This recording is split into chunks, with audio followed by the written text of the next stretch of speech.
حضرت ابو ہریرہ رضی اللہ عنہ سے روایت ہے کہ رسول اللہ صلی اللہ علیہ وآلہ وسلم نے ارشاد فرمایا، اس اثنا میں کہ ایک آدمی راستہ چلا جا رہا تھا، اسے سخت پیاس لگی۔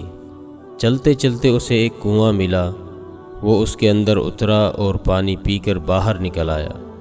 کنویں کے اندر سے نکل کر اس نے دیکھا کہ ایک کتا ہے جس کی زبان باہر نکلی ہوئی ہے اور پیاس کی شدت سے وہ کیچڑ کھا رہا ہے۔ اس آدمی نے دل میں کہا کہ اس کتے کو بھی پیاس کی ایسی ہی تکلیف ہے جیسی مجھے تھی، اور وہ اس کتے پر رحم کھا کر پھر اس کنویں میں اترا اور اپنے چمڑے کے موزے میں پانی بھر کر اس نے اس کو اپنے منہ سے تھاما اور کنویں سے باہر نکل آیا، اور اس کتے کو وہ پانی اس نے پلا دیا۔ اللہ تعالی نے اس کی اس رحم دلی اور محنت کی قدر فرمائی اور اسی عمل پر اس کی بخشش کا فیصلہ فرما دیا۔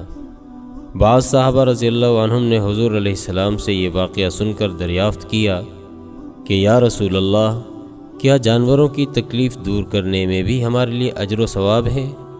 آپ علیہ السلام نے فرمایا، ہاں، ہر زندہ اور تر جگر رکھنے والے جانور کی تکلیف دور کرنے میں ثواب ہے۔